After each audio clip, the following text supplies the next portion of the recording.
If you are interested in having some passive income while you build your business, this video is perfect for you. And I'm going to tell you how to market it on Pinterest. Market all of them on Pinterest. Do them all and market them all on Pinterest. I'm telling you, goldmine. Goldmine. You might not even want to have your real job anymore. You might just want to do these.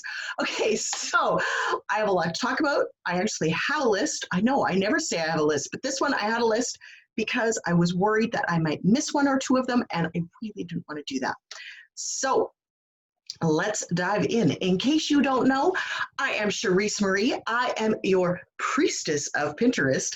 I am your transformation creator. I love to catalyze people's transformation in their business, in their personal lives, and have them absolutely go from struggling and overwhelmed and not feeling totally fulfilled in their business to feeling like they can serve more clients better because their marketing is kind of happening without having to really push it and struggle it too hard. So if that's you, you might want to talk to me. Okay, so let's dive in, shall we? The number one that I want to talk about is selling information products. So maybe these are quick how-to guides. Maybe these are a little more in-depth informations. Maybe these are templates or something along that line. Now, there are a lot of places that you can market these. You can host them on your site and then market them yourself. You can host them on someplace like Creative Marketplace, fantastic place. You can market them on Etsy. You can market them on Shopify. You can put them, I'm sure there are places that I've never even heard of that you can do this that give you really, really good visibility for not a lot of money. Now, some of them are going to take a percentage. That's okay, because you've already created it, and then you are just simply reaping the benefits of it from now until forever, right? That's pretty good. That is, to me, like top notch. On the same theme is writing and then publishing an ebook. Now, you can do this again just on your own website. You can actually do this through Amazon and Kindle and all those places and charge like $1 for it or a couple dollars for it or even more, and really just, let the money trickle in. It may not be a huge amount, but it'll be a little bit. And that is key here. We're not talking about, creating something that's going to take off like girl wash your face. We are talking, or, you're a badass. We are talking about something that's going to give you, might only be $10 a month, but every little thing that gives you $10 a month, that adds up. It adds up really fast.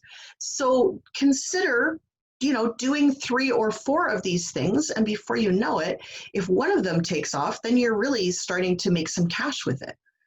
And then they are things that you can offer as bonuses for your other paid products. They are things that you can leverage in other ways, that you can market to your audience. There are so many things that you can do with information products and ebooks. So definitely, if you have any kind of knowledge, and you do, because that's why you're here, because you are an entrepreneur who wants to help other people. So if you are in that space, package some of that stuff up and get it on some kind of market somewhere. Okay, please do that. Next up, in the same vein, is creating a course, a digital online course that doesn't require you to do anything for it. You just set it and forget it. I have a couple of courses in my other business that are on Udemy, and they just kind of hang out there. They make me a couple dollars every month, and I'm pretty happy with that. If you're ever looking for them, one is called Amp Your Affirmations, and one is, I can't even remember what Stop Smoking Now. It's an stop smoking hypnosis course. So if you want to do one of them, go for it. The Amp Your Affirmations, I'm so proud of that one. It is like fantastic, all about how to really write great, fantastic affirmations. And So you can put your course, I've got them actually in a couple places, but I talk about Udemy. So you can put your courses on a lot of different platforms, and then they might take a share of that, but then they'll just give you money every month. And you already created it. So then you don't even have to worry about marketing it. It's just there hanging out. And you're just, watching it do its thing. It's fantastic. And then you can market to it as well. Absolutely. There's Udemy, there's Skillshare, there's all kinds of skill success. There's like a million of them. And then you can also, here's the secret with this, as long as you change the name and some of the marketing materials for each of these platforms, you're good to go.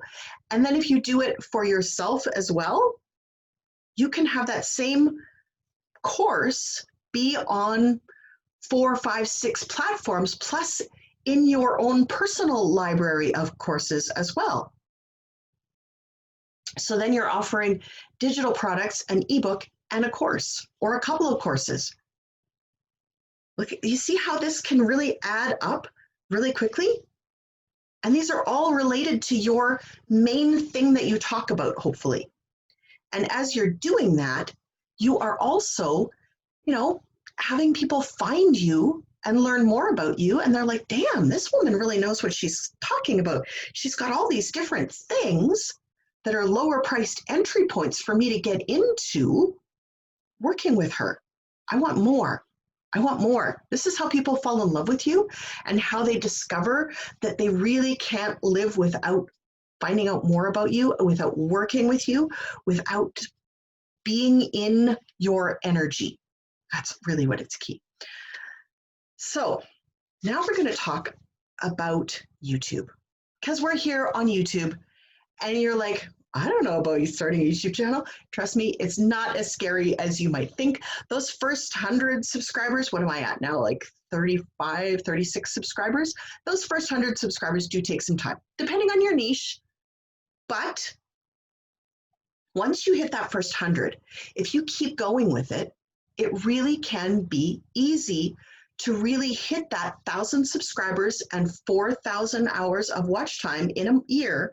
And when you do that, suddenly you are creating something that will just give you a little bit of money every month, maybe even more than a little bit of money. There are a lot of people who YouTube is one of their biggest income streams, where they just lean into it because it pays so well. Now, I'm not saying that that's necessarily going to be you, but that's also a great platform for you to sell all the things that I just talked about. And so is Pinterest. Because again, once you have that piece of content, you can create as many pins as you want that all point back to that same piece of content. So you don't have to go creating new content like you do with even YouTube or Facebook or Instagram or LinkedIn. All of those platforms require new content in order for you to market it. They punish you if you just record one video and just post it over and over and over again. YouTube punishes you. If you just have one blog post that you just market the bejesus out of on Facebook or Instagram or LinkedIn, you get penalized for that. You get marked as spam. Pinterest doesn't care. In fact, they encourage you to do that. They're like, how many ways can you market that one thing?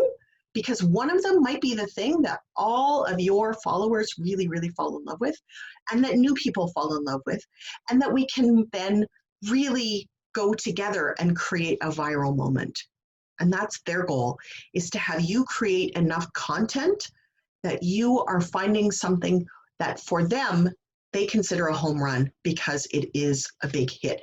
And you can market things forever, because your pins live forever. They're repinned and reshared and repinned and reshared. And you can create new pins and you can reuse pins. If you follow my method of creating a Pinterest account, you have easily 200 to 1,000 pins I know that sounds scary, for each piece of content in a year. 200 to 1,000 pins, 200 to 1,000 times for each piece of content to go viral. That's crazy, crazy. And yet it works. So that's my big plug for Pinterest. Now, the next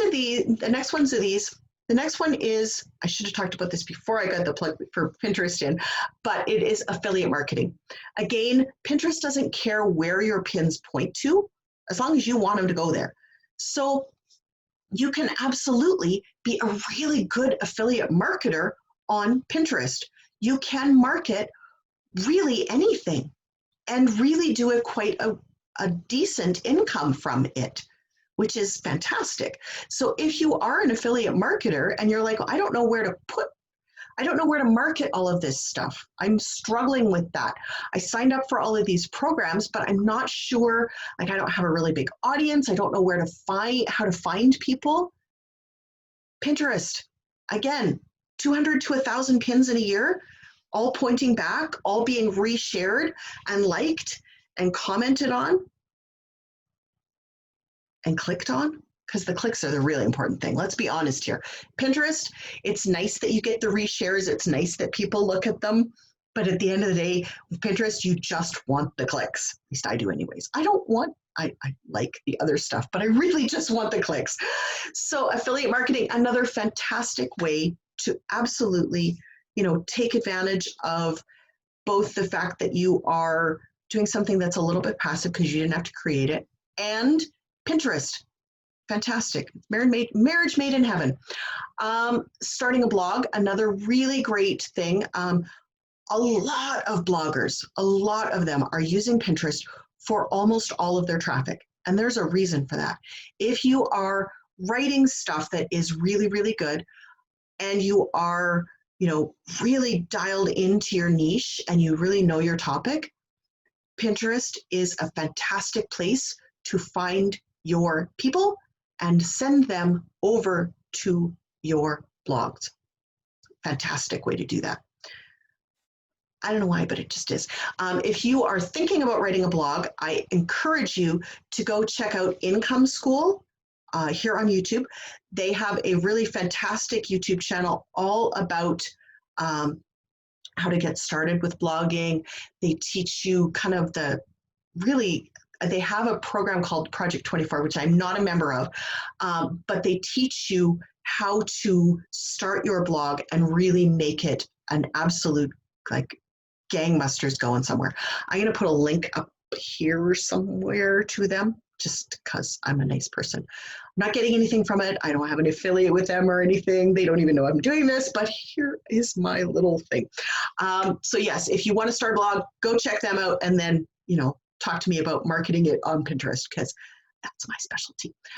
Next up are a couple that are not anything to do with business. These are, one is kind of sort of, but these are other ideas that you can use that maybe you're using Pinterest for them, maybe you're not. First one is selling photographs. Now, if you are even a half decent photographer, you can probably take some pretty amazing pictures, even with your smartphone, and create something that people are in your niche or in other niches are looking for. I know that for myself,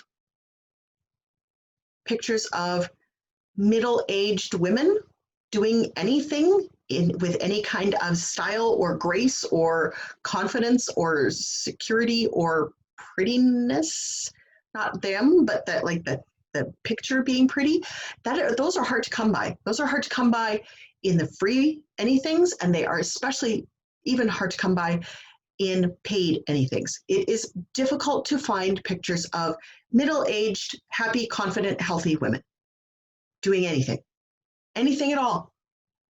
Most women of my age who are doing any kind of online marketing, we are desperate for good pictures.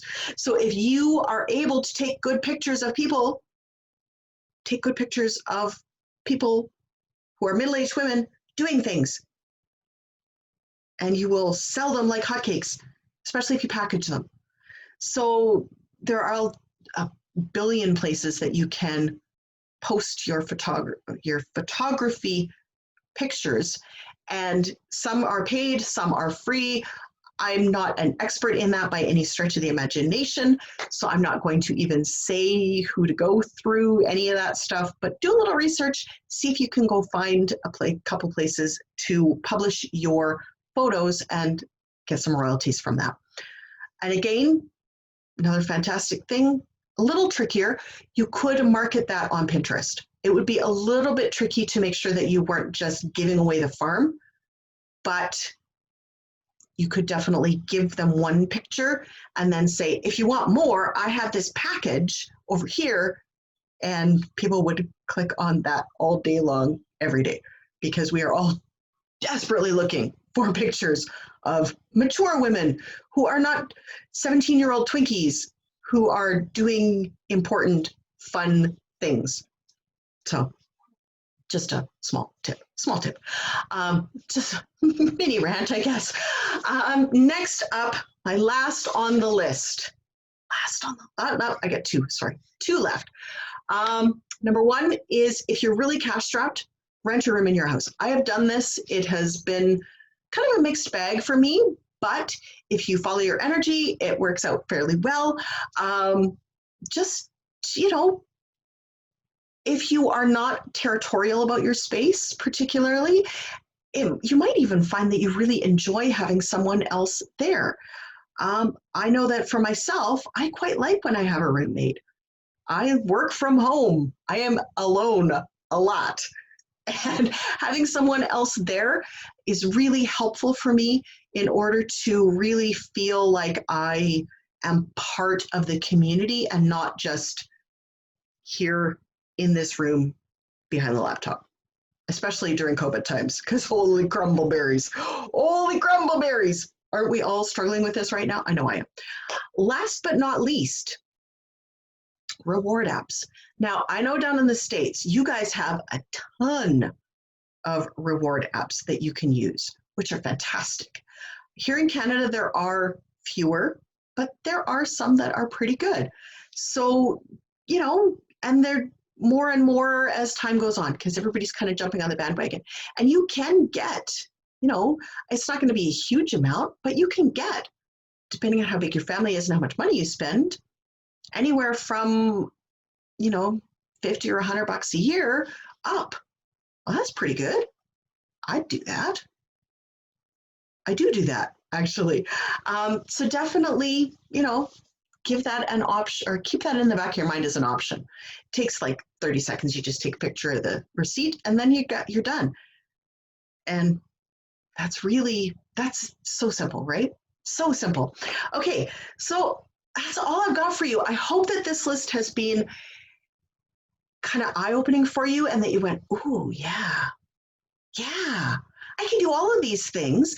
And like the first half of these were all things that weren't just about, doing something standalone, but they could tie into your bigger business and really give you like a bit of a foundation to really start to grow from. Because free things are nice, but getting paid for those free things, even better. Your free things, yeah, they're okay. But if you can do something that's like one step up from free and market it on the right platform, you can do really, really well with it. Something to think about. On that note, wherever you are in this big, beautiful, amazing world, have a fantastic day. Enjoy whatever your weather is, and we'll talk to you later.